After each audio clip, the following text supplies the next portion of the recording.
तर आज मित्रांनो माझा ट्रेडचा ॲनालिसिस मी तुमच्यावर शेअर करतो. हे बघा 1:RR म्हणजे जवळपास 420 पिप्स एका सिंगल मूव्हमध्ये कॅप्चर आपण आज केलेला आहे.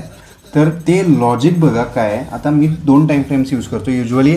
आता 4Hचा स्ट्रक्चर बघितला तर 2-3 दिवसापासून मी तुम्हाला सांगतच आहे की प्राईस जो आहे तो ओव्हरऑल मेन ट्रेंडमध्ये बेरिश आहे, पण काउंटर तो पूर्णपणे बुलिश स्ट्रक्चर फॉर्म करत आहे. आता काल बघा प्राईस इथंच ह्या इंटरनल POIमध्ये प्राईस सस्टेन करत होता आणि इथं एक स्वीप झाल्यानंतर इथं एक इंटरनल ऑर्डर ब्लॉक त्या एरियामध्ये क्रिएट झाला. तर एक बाईंग एक्सपेक्टेड होतं इथं.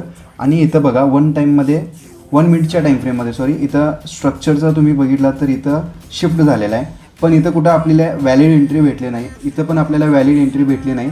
ओके. आणि थर्ड स्ट्रक्चरमध्ये जेव्हा इथं एक स्ट्रक्चर तयार झाला, ओके, इंटरनल लिक्विडिटी घेतली आणि आमच्या ऑर्डर ब्लॉकला प्राईस आला, टच केला आणि छानपणे तिथं एक क्लिअर मूव्ह त्यांनी प्राईजनं दिलेला आहे.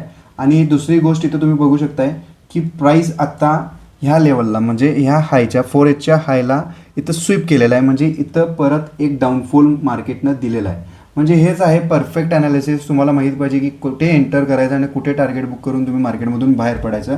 त्यासाठी हे तुम्हाला स्ट्रक्चर समजणं इम्पॉर्टंट आहे, प्राईस ॲक्शन समजणं भरपूर इम्पॉर्टंट आहे. त्यासाठी मराठी भाषेमध्ये मी अफोर्डेबल प्राईजमध्ये एक ईबुक तयार केलेली आहे. तुम्ही चॅनलच्या डिस्क्रिप्शनमध्ये जाऊन चेक करू शकताय. IMC ईबुक तुम्ही डाउनलोड करा आणि हे सगळ्या गोष्टी मराठीमध्ये समजून शिकून तुम्ही पण ट्रेड करू शकताय.